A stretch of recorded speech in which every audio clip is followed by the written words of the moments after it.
pantalla.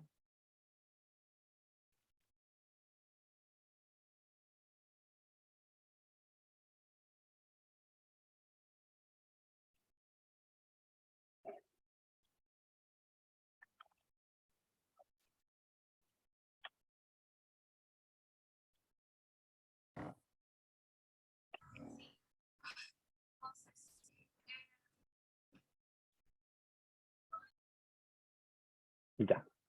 Ahí sí ven mi pantalla, ¿cierto? ¿Me pueden confirmar? Sí. Gracias. Sí, adelante, por favor. Sí, está compartiendo, estimado.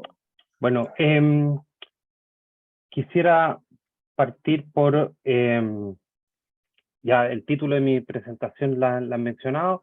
Lo primero que quisiera hacer es partir por los agradecimientos. Lo primero a los organizadores de este quinto Congreso Internacional en Innovación en Ingeniería Civil, por la gentileza de invitarme, y también a todos los participantes por estar aquí hoy día, y desde ya los invito entonces a hacer preguntas. Hoy pueden ir anotándolas en el chat y luego al final las contestamos. También a los proyectos de investigación FONDEF, con ese número de la Asociación de la Agencia Nacional de Investigación y Desarrollo, y el Núcleo Milenio Ciclo, que son los que financian y permiten que hagamos la investigación que les voy a mostrar ahora, y a mis estudiantes de pregrado, de magíster y de doctorado, quienes también siempre colaboran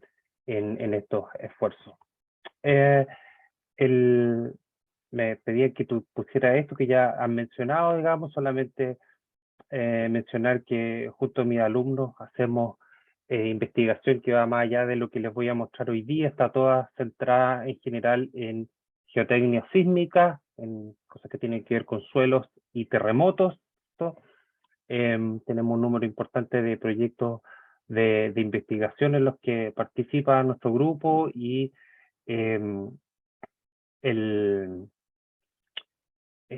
hay espacio para colaboración con muchos de ustedes también. Por lo tanto, desde ya los invito, ¿no es cierto?, a participar de nuestros programas de magíster y doctorado, donde hay becas disponibles, ¿no es cierto?, y también a los colegas más grandes que ya no quieran hacer estudios de posgrado, a colaborar. Tenemos cosas interesantes que abordar, y que seguro podemos colaborar por las temáticas tan comunes que hay entre nuestros países. El problema del que les quiero hablar hoy día se centra en, primero, la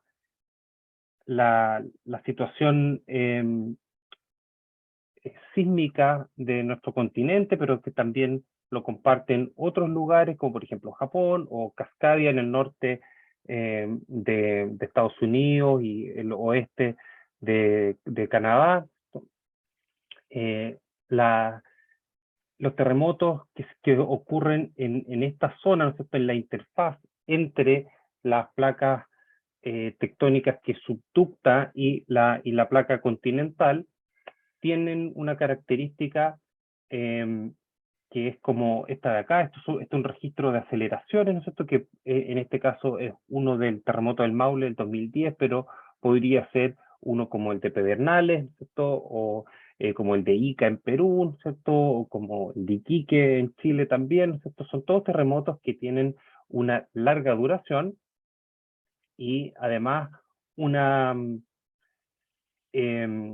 un contenido de frecuencia. Estos de acá son gráficos de amplitudes de Fourier, que son, tienen dos características. Una es que son mucho más amplios. O sea, la amplitud de esta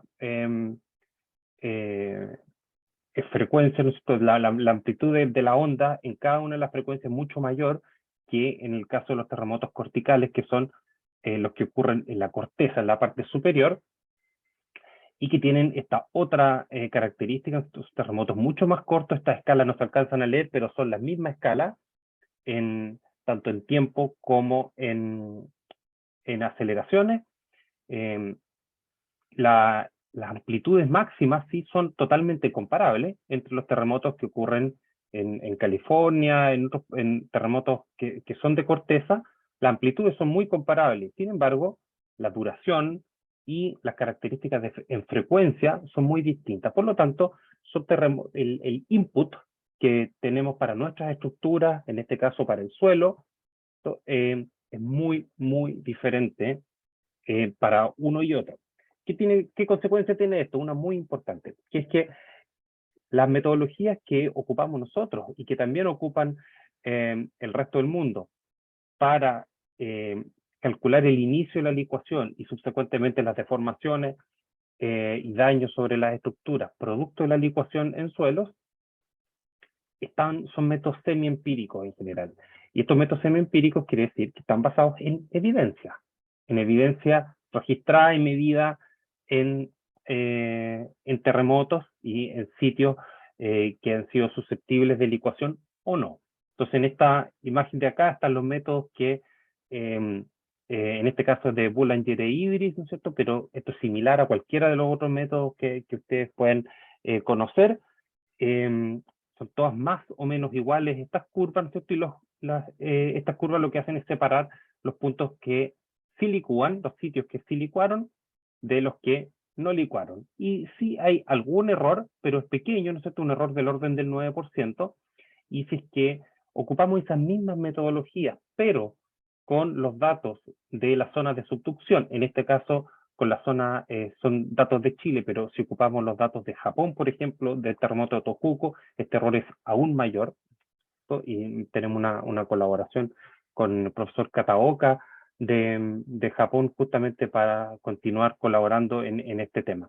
Entonces, el error es mayor a 4 veces en el caso nuestro que en el caso de ellos. ¿Cuál es el problema de eso? Que nuestras predicciones entonces son mucho más malas, en general mucho más conservadoras. Cuando lo hacemos bien, cuando seguimos la metodología, lo que estamos haciendo es sobredimensionar, es decir, más o menos la mitad de las estructuras que nosotros predecimos, y los japoneses les pasa lo mismo, predicen que van a licuar para un gran terremoto, ocurre el gran terremoto y la mitad de esas estructuras no sufren ningún daño por licuación, a pesar de que deberían haber tenido evidencia de licuación y daños por licuación, no tienen ningún problema por licuación. Significa que cuando lo hacemos mal, por supuesto, no seguimos la metodología existente, entonces hay daño, y cuando lo hacemos bien, estamos desperdiciando más o menos la mitad de los recursos. Entonces, es muy importante mejorar en eso, ¿no es cierto? Y un error de 40% en ingeniería, por supuesto, es inaceptable. Entonces pasemos a ver qué es lo que es la licuación. Entonces, la licuación, voy a ir un fenómeno de pérdida de resistencia. Esto les voy a mostrar algunas imágenes a continuación. Ahí tienen, por ejemplo, un silo que queda inclinado, se hunde y además se inclina.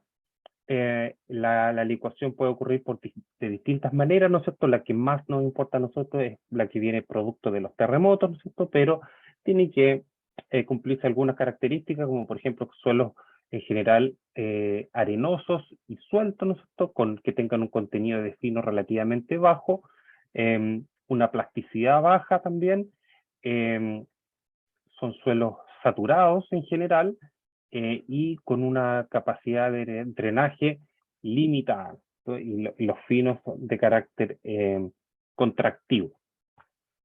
Todas estas no son características obligatorias para que haya licuación, solamente son lo más común, donde generalmente hay licuación. Y para todos estos casos, todas estas características que menciono, hay contraejemplos de casos que sí licúan con mucho fino, qué sé yo, que clasifican como limo y de todas maneras licúan.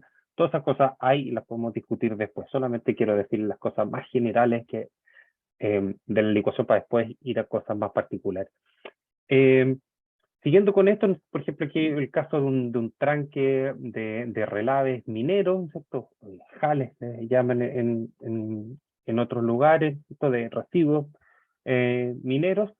Este es una zona que ya todo esto falló, este es un tranque que se llama Las Palmas, que falló completo, y este suelo que está acá vuelve a licuar, ¿no es cierto? Entonces aquí se alcanza a ver un volcancito de licuación, ¿no es cierto? Esto no es producto del terremoto principal, sino que producto de una réplica ocurre esta licuación. Todo este material de acá ya había licuado, ¿no? Ya se había caído, ¿no es cierto? Avanzó varias centenas de metros durante el terremoto o inmediatamente posterior al terremoto, y en una réplica ocurre esto de acá. ¿Qué es lo que pasa?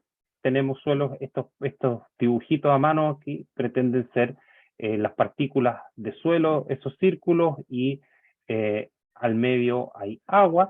Si tenemos una estructura granular como esta, un terremoto lo que hace es someterlo a una deformación de corte. Esa deformación de corte hace que este suelo, que es contractivo, se evolucione a una condición de menor energía potencial, es decir, estas pelotitas que están arriba van a querer avanzar hacia estos espacios donde hay agua. Al avanzar hacia esos espacios donde hay agua, como esto ocurre muy rápido, necesita expulsar esa agua. Como esa agua no puede salir rápidamente, entonces lo que ocurre es que aumenta la presión de esa agua. Cuando aumenta la presión, ya sabemos de la teoría de Terzaghi, ¿no es cierto?, de tensiones efectivas, que si aumenta la presión del agua, disminuye la tensión efectiva. Cuando disminuye la tensión efectiva, disminuye también entonces la resistencia del suelo.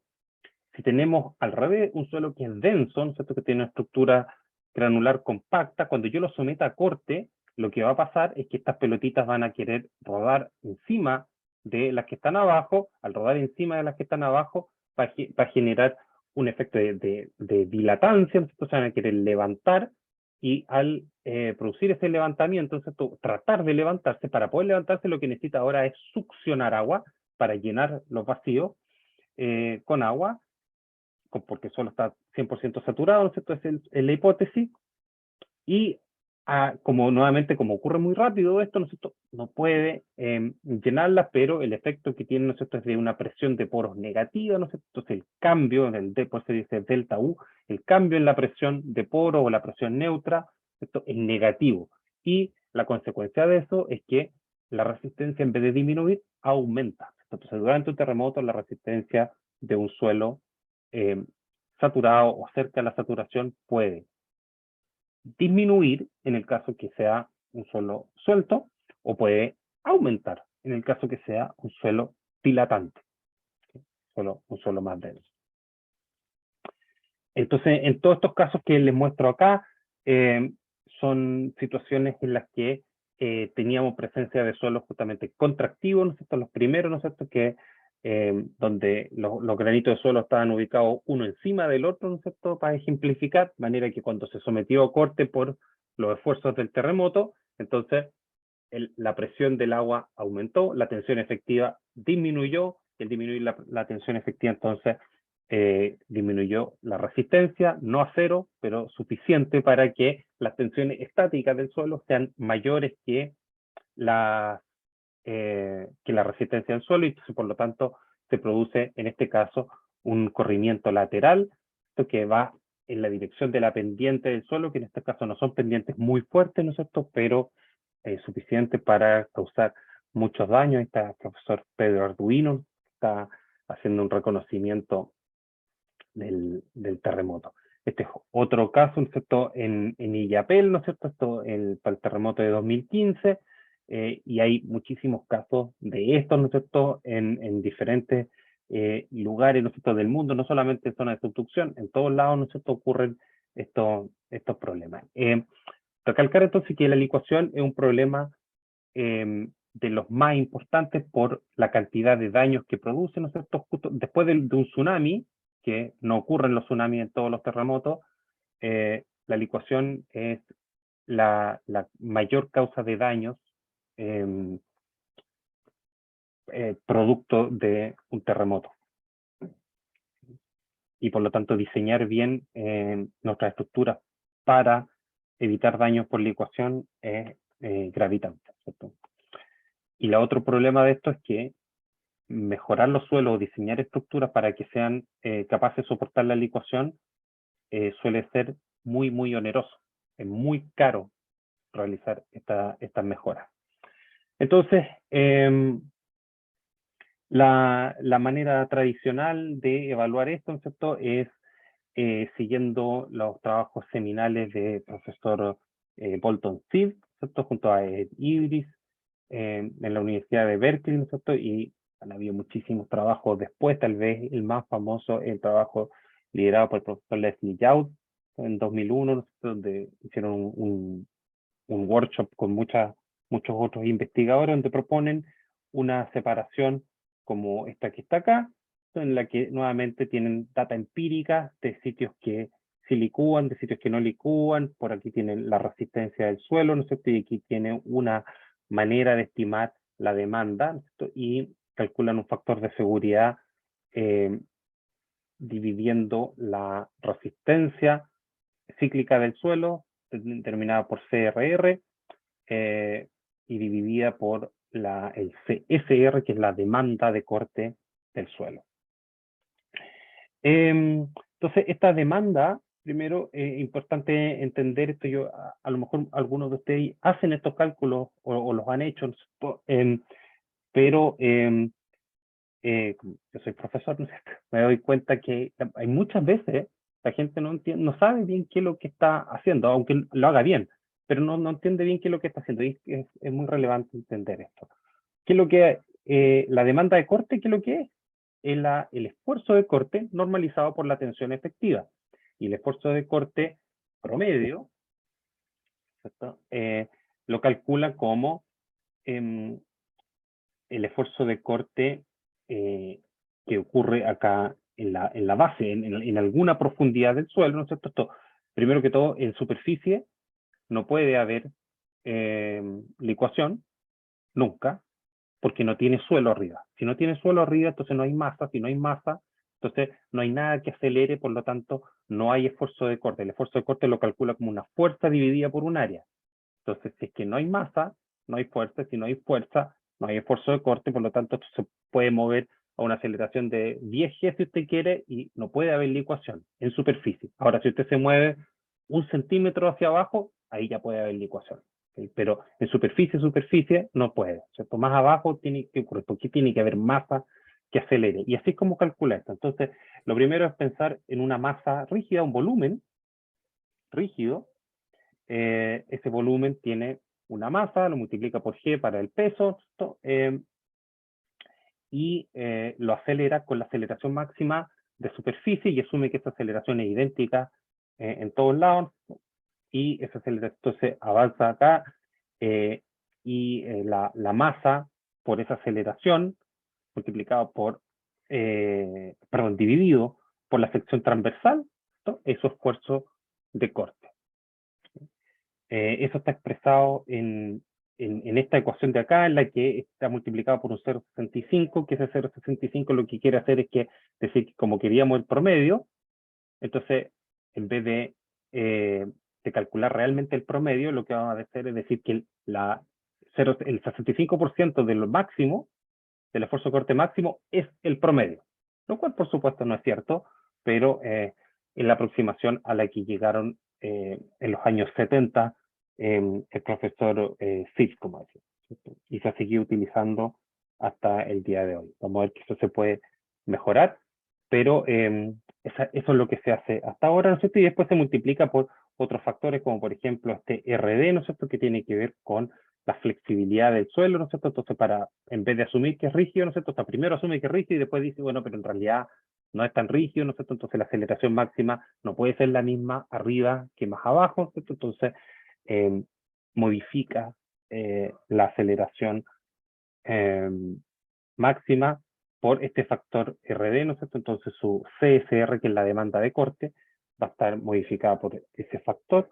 Y ahí tenemos entonces, hay varias propuestas para modificar la demanda en superficie. Ahí Leslie Youd, como decía, tiene una metodología que es absolutamente basada en la profundidad. Hay otras que están basadas que incluye la magnitud, ¿no es cierto?, que tiene sentido porque un terremoto más grande, ¿no es cierto?, más largo, que la magnitud está directamente relacionada con la duración, debería flexibilizar más el suelo, ¿no? Aunque la demanda sea la misma, ¿no es cierto?, porque hay un efecto no lineal, por supuesto. La propuesta de Chetin, que es más nueva, Además, incluye la rigidez del suelo, ¿no es cierto?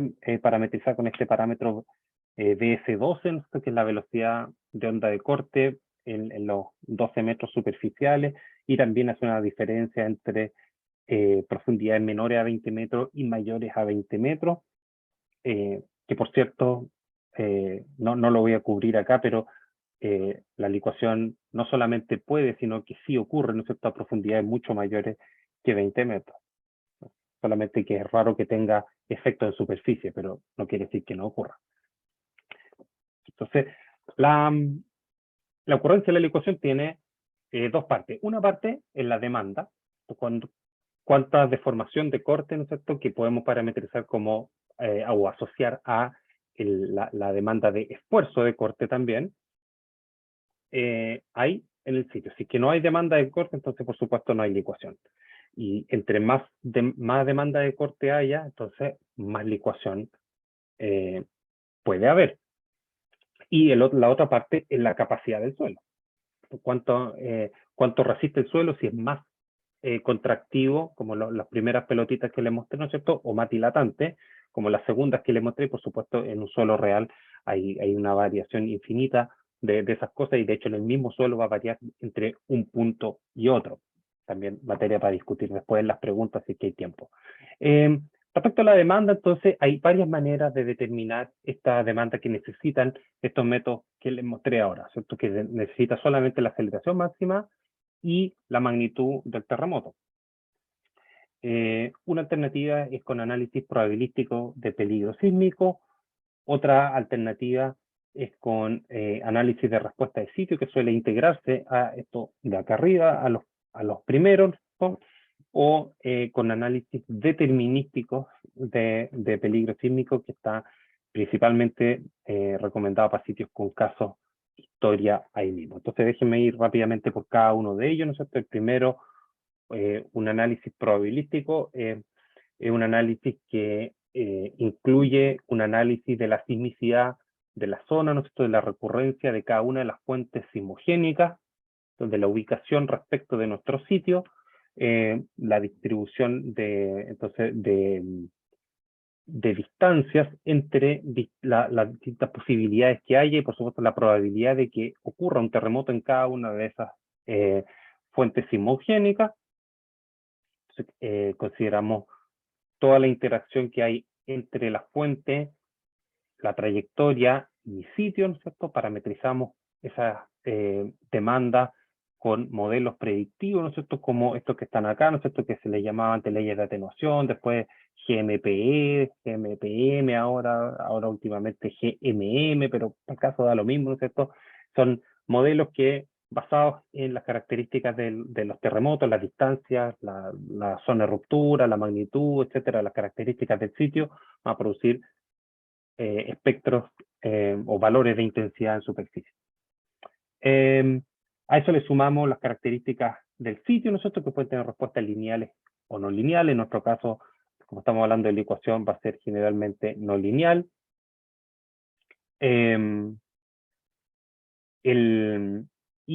Podemos producir entonces demandas o espectros de amenaza uniforme, que tienen una característica de considerar todas las posibles fallas y no quedarse con un solo terremoto que es el crítico, que es el que controla, sino que más bien considera a todos, ¿cierto? Y en vez de, no los promedia, pero considera la probabilidad de que cada uno de esos, ¿cierto?, sobrepase nuestros parámetros de diseño.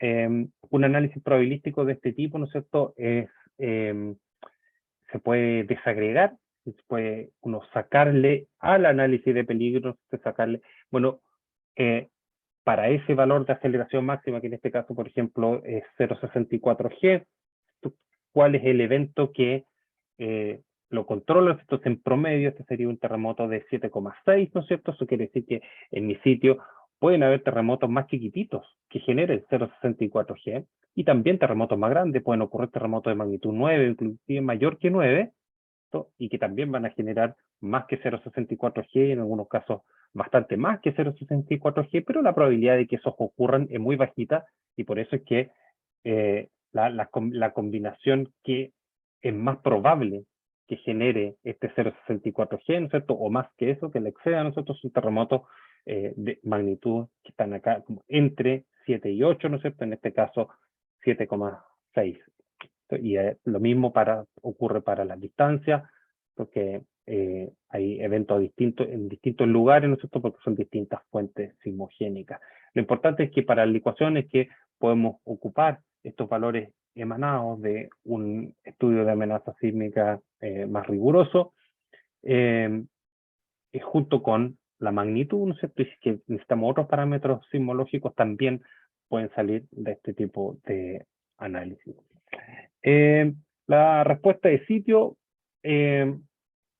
permite estimar los valores de RD, la flexibilidad del suelo, ¿no es cierto? O del sitio más que del suelo, de manera específica, ¿no es cierto? Específica para ese sitio, ¿no es cierto? Para eso es necesario contar con registros sísmicos que pueden ser sintéticos o no, ¿cierto? En general se ocupan registros reales, ¿cierto? Y en un modelo que puede ser 1D, 2D o 3D, ¿no es cierto? Se propaga las ondas hacia la superficie, considerando evidentemente un comportamiento no lineal del suelo, de manera que pueda considerar esa flexibilización de la demanda y considera entonces, esta es simplemente la aceleración en superficie dividido por la aceleración a alguna profundidad. Entonces en este caso tenemos calculados nuestros valores de RD específicamente para ese sitio. Y finalmente los análisis determinísticos, ¿no? Se refieren a el peor escenario. Ahí sí que escogemos entonces una fuente, digamos, la más cercana o la que puede producir terremotos más grandes o la combinación de esas dos que produce intensidades más altas, ¿cierto? En este caso no hay un análisis de riesgo incertidumbre, sino que más bien la demanda de un análisis determinístico es la misma para una estructura que va a durar 10 años, 20 años o 50 años, ¿no es cierto? En general se recomienda hacer un análisis determinístico siempre como complemento de los otros dos análisis, el análisis probabilístico y de la respuesta de sitio, y se puede utilizar un análisis determinístico solamente, ¿no es cierto? O sea, exclusivo, sin hacer los otros, ¿no es cierto? O la recomendación es esa, ¿no es cierto? Cuando es un sitio en el que ya tienen registros sísmicos de ese mismo sitio en estudio, ¿no es cierto? O tienen registros de un terremoto muy homologable al que podría ocurrir en ese sitio. Entonces veamos la otra parte, ¿no es cierto? La capacidad del suelo. Hay distintas maneras, vamos a partir con un análisis en el laboratorio, ¿no? Entonces, para hacer análisis en el laboratorio hay también distintas maneras, ¿no es cierto? Hay columnas resonantes, análisis de corte simple cíclico, en este caso les voy a mostrar los del triaxial cíclico, que es un poco más popular que los otros, y entonces aquí tenemos un pequeño diagrama de flujo, ¿no es cierto?, de cómo es todo el proceso, ¿no es cierto? Entonces, primero que todo tiene muestras que vienen de terreno, ¿no es cierto? Entonces hay distintas maneras de muestrear, ¿no es cierto? Una alternativa es tener muestras inalteradas, que son más factibles en suelos finos, ¿no es cierto? Y en suelos granulares se puede, pero con congelamiento, y congelamiento tiene una serie de problemas, pero es factible. Y la otra alternativa es sacar una muestra alterada y reconstituirla en el laboratorio, y al reconstituirla en el laboratorio, por supuesto, se pierde parte de la estructura del suelo, el comportamiento, pero sí se puede estudiar el comportamiento en líneas generales, ¿no es cierto?, de ese material, especialmente para materiales jóvenes. Después viene el ensayo propiamente tal, ¿no es cierto?, que tiene una fase de saturación primero, ¿no es cierto?, de consolidación para llevarlo a los valores de presión que queremos, para reproducir las condiciones de terreno justamente. Y finalmente la aplicación de la carga cíclica. Aquí brevemente, ¿no es cierto?, el equipo triaxial dinámico del laboratorio nuestro. Se tiene una parte donde está la celda de carga, donde está el transductor de carga que es sumergible, la base con con las conexiones para los transductores de presión de poro, un control automático de la presión de cámara, un actuador electromecánico, y un medidor del volumen y control automático de la contrapresión para mantener las condiciones como queremos. Entonces aquí se pueden hacer ensayos que no sean no solamente de una onda sinusoidal, sino que de un registro de un terremoto también. Entonces, si analizamos un ejemplo como el para hacer en el ensayo, en el equipo triaxial, ¿no es cierto? Entonces, veamos un ejemplo como este en que tenemos 0,59 G, tenemos una desagregación que viene de un análisis probabilístico, ahí tiene una magnitud de 7,6 también de magnitud, y queremos entonces ir y ver cómo le vamos a aplicar la carga en el triaxial, en el equipo triaxial cíclico, ¿no es cierto? Y hay varios pasos, ¿no es cierto? Una es cómo hacer la carga, ¿no es cierto? Que puede ser sinusoidal o, como decía, con un registro. Si es que vamos a ocupar una carga sinusoidal, entonces tengo que saber cuántos ciclos equivalentes le voy a poner y cuál va a ser la amplitud de la carga. Para la amplitud de la carga tengo un par de metodologías, ¿no es cierto? Una es ocupar la carga cíclica como el esfuerzo de corte promedio de frentón, ocupar el esfuerzo de corte máximo multiplicado por 0,65 y ese esfuerzo de corte máximo o el promedio, ambos los saco de análisis de respuesta de sitio del el 2 que mostraba antes, ¿no es cierto?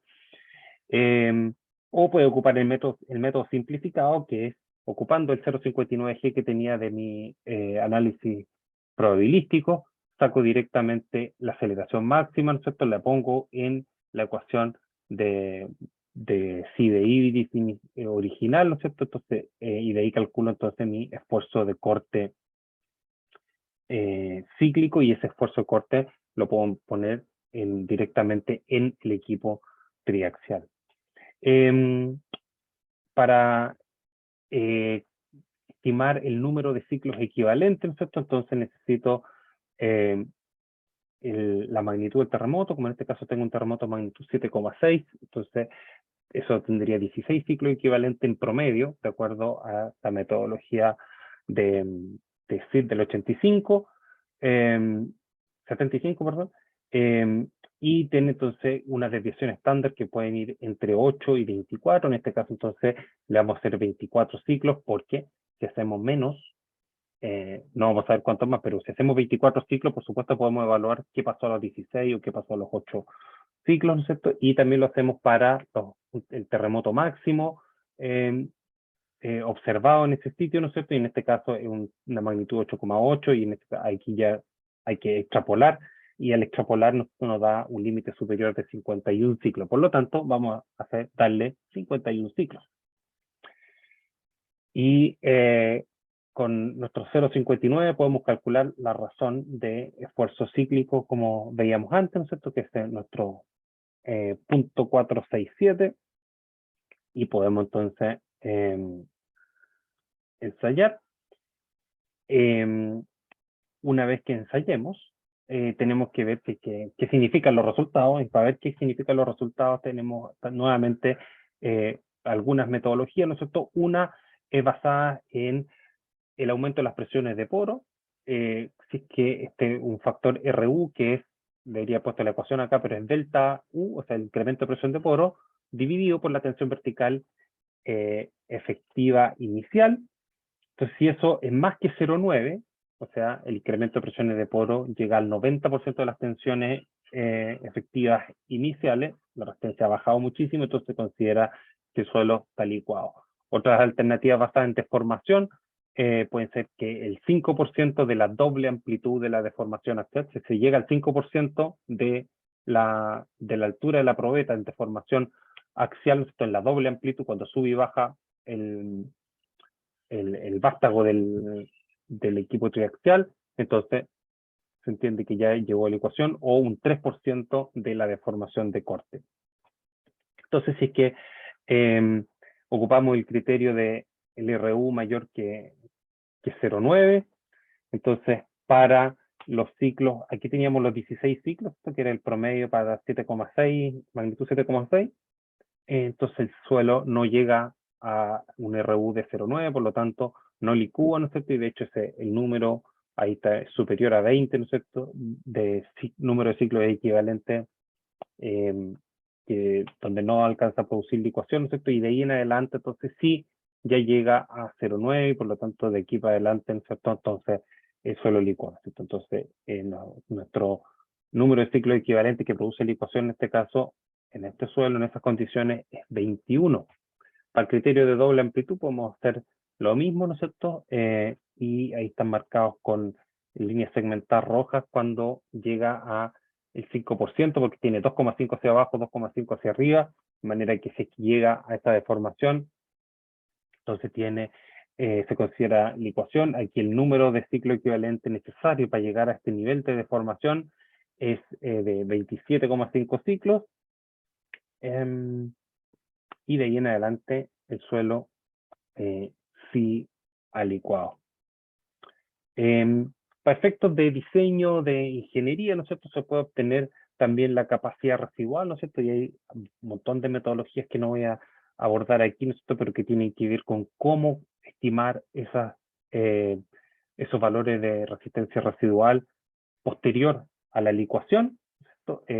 Eso basado en ensayos de terreno, ¿no es cierto? En este caso, como estamos en ensayos de laboratorio, perdón, al aumentar la presión de poros, va disminuyendo mi presión de confinamiento efectiva hasta que llega a un valor asintótico. Ese valor asintótico acá es de 7 kilopascales y ahí puedo ir a mi criterio de rotura que elija, ¿no es cierto? Morculón, por ejemplo, ¿no es cierto? En que le pongo P, ¿no es cierto? Y con eso tengo Q y ahí tengo mi resistencia al corte de mi suelo.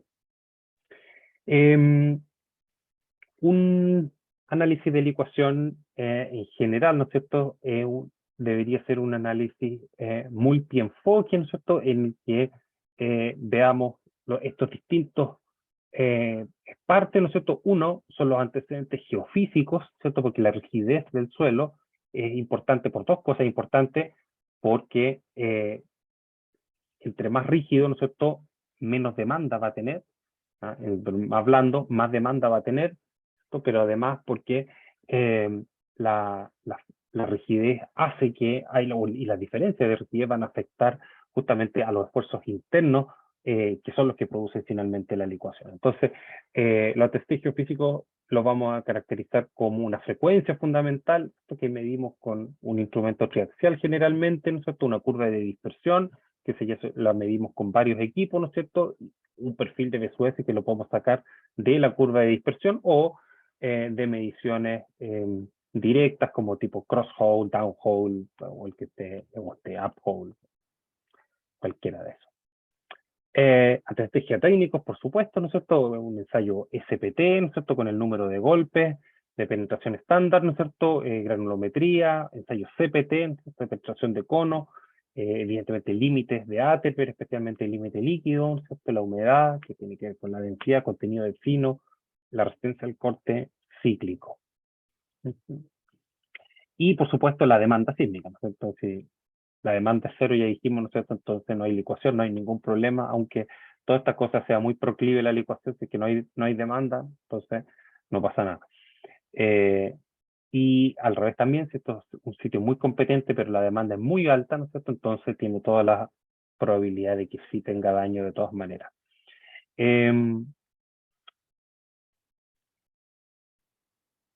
Lo siguiente, después de tener los antecedentes, ¿no es cierto?, tenemos que evaluar criterios de susceptibilidad, ¿no es cierto? Y para los criterios de susceptibilidad hay un montón de métodos, ¿no es cierto? El criterio es chino, los mismos famosos Boulanger e Ibris, por ejemplo, tienen su propia alternativa, ¿no es cierto? El más nuevo, el de Armstrong y Malvik, ¿no es cierto? Y que recoge, por supuesto, el aprendizaje de los anteriores, pero tiene la gracia es que no necesita la humedad y al no necesitar la humedad tiene mayor certidumbre porque la humedad es un parámetro que es altamente variable, digamos. Es difícil de caracterizar bien cuando la muestra está muy profunda, ¿cierto? Es difícil tener un valor certero de la humedad. Entonces, como medir densidad bien profunda, se puede, pero es complejo, en general no se hace. Entonces, este es uno de los mejores métodos que hay disponible hoy día, ¿no es cierto?, para evaluar susceptibilidad. ¿Y qué es lo que hace con esto? Simplemente definir si es que está en una zona en que los suelos son altamente susceptibles a licuar, ¿no es cierto?, que en este caso es la zona amarilla, una zona donde son suelos potencialmente licuables o moderadamente susceptibles a licuar, ¿no es cierto?, donde se recomienda hacer, por ejemplo, ensayos como el triaxial cíclico, ¿no es cierto?, para corroborar, o zonas que definitivamente no son susceptibles de licuación por flujo, sino que más bien ablandamiento cíclico, que puede producir daño, pero en general mucho menores que la licuación por flujo, que es esta zona amarilla. ¿Okay? Después de saber que el comportamiento es tipo arena o tipo arena el amarillo, tipo arcilla es el naranjo que veíamos en el criterio de Armstrong y Malvik, entonces hay que evaluar la licuación basada en correlaciones empíricas o de laboratorio, y lo típico es ocupar, como decía, ensayos de SPT, CPT o BSUS. Y ahí definir, por supuesto, si es que hay licuación o no hay licuación, ¿cierto? También hay que incluir los ensayos de laboratorio que ya mencionamos antes. Entonces el ensayo SPT es probablemente el más utilizado, no solamente en Chile, sino que también en toda la región. Usted lo conoce, no voy a entrar en muchos detalles, ¿no es cierto? Pero básicamente es como clavar, ¿cierto?, un vástago, ¿cierto?, y cuántos golpes necesito para hacerlo penetrar una cierta cantidad, ¿no es cierto? Aquí hay varias cosas relevantes, una que entre más profundo más resiste, lo cual no quiere decir que el suelo sea mejor, simplemente que hay más confinamiento, y como hay más confinamiento resiste más, ¿cierto? Lo otro, que los finos importan en el número, y por lo tanto debe haber una corrección por el número de finos, ¿cierto? Y una cosa muy importante es la energía del martillo, ¿no es cierto? Esto está siempre pensado en que la energía es estándar, ¿no es cierto? Por eso que dice standard penetration, como cuando la energía es estándar, todo funciona bien. En la realidad la energía no siempre es tan estándar, y por lo tanto se recomienda siempre tener una medición de energía, ¿no es cierto? De hecho, por ejemplo, en Chile, en ley es obligatorio para hacer análisis de licuación con un ensayo CPT, usted debe tener una medición de energía, no necesariamente hecha para en ese proyecto, ¿no es cierto? Pero el equipo tiene que tener medida la energía con una antigüedad máxima de 1 año. Eso es lo que se exige hoy en Chile, pero lo ideal es tener una medición para ese proyecto, en ese punto donde se está utilizando. Y por supuesto, para eso hay que tener suficiente equipo de medición de energía. Después tenemos varias metodologías para el factor de modificación por magnitud, ¿no es cierto? Este el MSF, el Magnitude Scaling Factor, ¿no es cierto?, que tiene que ver justamente cómo varía con magnitud, ¿no es cierto? Y aquí, por supuesto, no hay para Mi qué estimado entrar. doctor, Dígame. discúlpeme, mi estimado doctor, le quedan unos 3 minutitos a la conferencia para pasar a la ronda de preguntas. Mil ¿Tenía disculpas. 1 hora? ¿No? Sí, Ok. 50 minutitos y 10 minutos en preguntas, mi estimado Ajá. doctor. Bueno, De todas maneras, prosiga, le damos unos 5 minutitos más, ¿así? gracias. Ya. Bueno, estaba preparado para 1 hora, pero sí, perfecto. Y así me parece bien que tengamos oportunidad para hacer preguntas.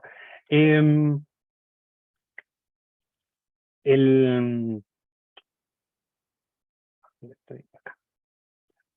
Bueno, entonces voy a ir más rápido, ¿no es cierto? Estas metodologías entonces permiten calcular el factor de seguridad de la licuación que decíamos antes, ¿no es cierto? O mucho más útil hoy en día, ¿no es cierto?, la probabilidad de que licúe, ¿no es cierto?, en vez de simplemente que licúa o no, ¿no es cierto?, que tiene un factor de seguridad que que no nos dice tanto, ¿no es cierto?, de una probabilidad de que haya licuación. Eso se puede juntar con cualquier tipo de análisis que tenga que ver con diseño por desempeño. Hay métodos basados en velocidad de onda de corte que directamente de la velocidad de onda de corte permiten calcular la resistencia a la licuación del suelo, ¿no es cierto?, nuestro CRR, ¿no es cierto?, y nuevamente nos metemos un gráfico tipo sí de híbrido, ¿no es cierto?, pero distinto, ¿no es cierto?, en que permite calcular la licuación.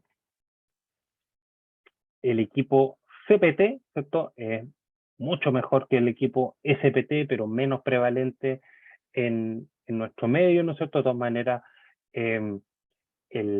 cada vez se utiliza más, ¿no es cierto? Y la predicción nuestra es que esto se va a ocupar mucho más que el SPT, porque en realidad es más barato hacer CPT que SPT. Es mejor, son mejores datos, mejor calidad, y además a largo plazo va a ser más barato. Como hay pocos equipos, puede que no sea todavía más barato, pero a largo plazo va a ser más barato, ¿no es cierto? Porque no tendría ninguna explicación que sea más caro que el SPT, más rápido, requiere menos mano de obra, etc. Y esos métodos entonces basados en CPT también tienen sus propias metodologías y ecuaciones, ¿no es cierto?, que no vale la pena entrar en detalle. Entonces el siguiente paso es pasar a la evaluación de los asentamientos, porque si es que no hay daños, entonces tampoco importa que haya licuación. Y ahí tenemos varias metodologías, nosotros les vamos a mostrar un par de ellas solamente, ¿no?, para tener tiempo de pasar a lo que estamos proponiendo para las zonas de subducción. Nosotros tenemos Ishihara y Yoshimiin, que basados siempre en las observaciones de daños en superficie, se calcula una deformación volumétrica con la densidad relativa, ¿no es cierto?, y de ahí calculan un asentamiento. Este asentamiento, como digo, en general, sobreestima los valores cuando pensamos en estratos más profundos. El profesor Chetín y colaboradores tienen una propuesta que es un poco más elaborada, ¿no es cierto?, que incluye la razón de esfuerzo cíclico de ensayos de corte simple, ¿no es cierto?, y calcula también la deformación, ¿no es cierto?, y tiene un límite de 18 metros en su cálculo, no porque los suelos no licúen a más de 18 metros, ¿no es cierto?, esto dicho directamente de él, sino que más bien porque ellos no tenían antecedentes de sitios con licuación más allá de 18 metros cuando desarrollaron su método, solamente por eso, ¿no? Y tiene un factor entonces de modificación por profundidad, de manera que cuando es más profundo importa menos en la deformación en superficie.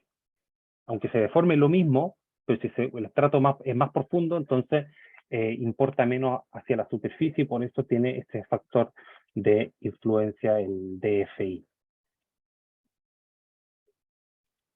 Y lo último son factores de severidad, ¿no es cierto?, o índices de severidad, ¿no es cierto?, que también hay diferentes metodologías basadas un grupo en los factores de seguridad o los potenciales de licuación y otro en las deformaciones volumétricas, y esto es un índice para qué tan severo es el hecho de que haya licuación en mi sitio. Entonces, por ejemplo, el LPI, ¿no es cierto?, el Liquefaction Potential Index, ¿no es cierto?, o el LSN, el Liquefaction Severity Number, todo lo que hacen es dar un número, un escalar, que después vamos a comparar, ¿no es cierto?, para saber si es que los efectos son graves o no. Todo esto también se puede modificar por un concepto que acuña el profesor Ishihara de Japón, y que si es que hay un estrato de suelo no licuable en superficie, ¿no es cierto?, aunque los estratos de abajo sean muy licuables, eso va a amortiguar las deformaciones, y los efectos que uno puede ver en superficie, ¿no es cierto?, no van a ser grandes si es que el espesor este H1 es importante. Entonces, se puede ocupar ese concepto para corregir esos números, ¿no es cierto?, y ahí tiene entonces los valores, los escalares, ¿no es cierto?, de manera que cuando el número es bajo, no licúa, o los efectos son muy bajos, ¿no es cierto?, y cuando el colorcito es más rojo, con los números son más grandes, entonces uno debería esperar mucho más daño, mucho más manifestación de licuación en superficie. Aquí me voy a saltar el ejemplo completo, ¿no es cierto?, pero si que tuviéramos un caso práctico como este, lo que llevamos hacia el final, ¿no es cierto?, es que vamos a poder calcular un asentamiento por las distintas metodologías, ¿no es cierto?, tiene valores distintos y índices diferentes, ¿no es cierto?, y todo ello nos van a configurar, ¿no es cierto?, una estimación hacia el futuro, porque estos son solamente estimaciones para un terremoto que aún no ocurre, ¿no es cierto?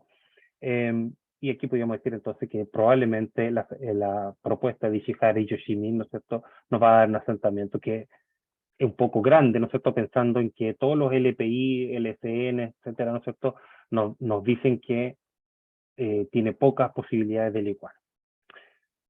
Ya. Como tenemos este problema grave de la cantidad de error en Chile versus, o en zonas de subducción en general, como decía, Japón, Ecuador, Perú también, nosotros tienen los mismos problemas que nosotros, compilamos una base de datos que publicamos recién en Earthquake Spectra este año, de 209 sitios. Entonces tiene un montón de datos, ¿no es cierto?, que obviamente no me da tiempo de ir dato por dato, pero un montón de antecedentes de todos los sitios, tanto de evidencia de la ecuación como de demanda sísmica, como de parámetros geotécnicos. Entonces, por supuesto, si es que sí licuaron o no licuaron, ¿no es cierto? Ahí tiene todos los cuadraditos azules, son sitios que sí licuaron, los círculos rojos son sitios que no licuaron, ¿no es cierto? Entonces aquí está versus distancia a la ruptura, aquí tiene lo mismo versus profundidad y valores de SPT o porcentaje de arena, ahí tiene versus parámetros geofísicos, ¿no es cierto? También los sitios que sí licuaron y que no licuaron. Entonces, esto para la misma figura que tenía al comienzo, ¿no? Recordando que nuestro problema es que los métodos que ocupamos tienen 9% cuando se ocupan con la base de datos que fueron hechos, pero nuestros terremotos no son así, nuestros terremotos son así. Cuando ocupamos esos modelos con nuestra base de datos, ¿no es cierto?, con nuestros terremotos, en el fondo, el error es muchísimo más alto. Este es un resumen de los errores de esta metodología, ¿no es cierto? Y ve que son todos del orden de 40%, ¿no es cierto? Y hay para SPT y CPT, ¿no es cierto? Los de CPT tienden a tener valores de error un poco menores, ¿no es cierto?, en el orden de 30%, y este Keyen es basado en BSUS, ¿no es cierto?, tiene errores todavía mucho mayores. Ya, muy particular me lo voy a saltar. Lo que hicimos también fue tratar de diferenciar cómo podíamos agregar la información de demanda, justamente para diferenciar la demanda sísmica, que nos indicara dónde podemos discriminar sitios que sí licúan, siempre. Porque antes tenemos una mezcla de sitios donde no licúan. Y al mezclar la velocidad máxima con la aceleración máxima de los sitios, tenemos acá una mezcla de sitios que sí licúan y no licúan. Los azules son sitios que no licúan y los rojos que sí. Pero logramos sí diferenciar que desde una cierta línea en adelante tenemos solamente sitios, casi solamente sitios que sí licúan. Y eso es muy bueno porque quiere decir que el PGB es un parámetro que sí nos permite discriminar eso. Lo otro ya lo discriminan los métodos actuales, los sitios que no licúan. Y entonces tenemos una propuesta con SPT, que las ecuaciones no vienen al caso, es aplicable para los sitios que son susceptibles de licuar de acuerdo al criterio de Armstrong y Malvik que les mostraba antes. Ahí están las ecuaciones, ¿no es cierto? Esto tiene un factor de modificación que es específico para subducción, que es que está acá, y que depende de parámetros geofísicos y de parámetros de demanda sísmica como el PGB, el PGA, la magnitud, eso ya está incluido en el CSR normal. Está la definición de los términos, ¿no es cierto?, que ya lo mencionamos antes, ¿no es cierto? Y este es el resultado, ¿no es cierto? El resultado es que bajamos a un error que teníamos como en el orden del 40% para SPT, ¿no es cierto?, a un error del 24%. ¿Podemos mejorar más? Claro que sí, podemos mejorar mucho más todavía. Esta es nuestra primera propuesta, ¿no es cierto? Y para el caso del CPT, como decíamos, un ensayo mucho mejor, tenemos una propuesta similar, también tiene un error entonces menor todavía, ¿no es cierto? 21%, nuevamente podemos mejorar mucho más con eso. Solamente para terminar, ahora, ¿no es cierto? Ya me pasé más que los 5 minutos que me dio Johnny, ¿no es cierto? Pero ahora sí que estoy terminando. La licuación representa uno de los desafíos ingenieriles más importantes a nivel internacional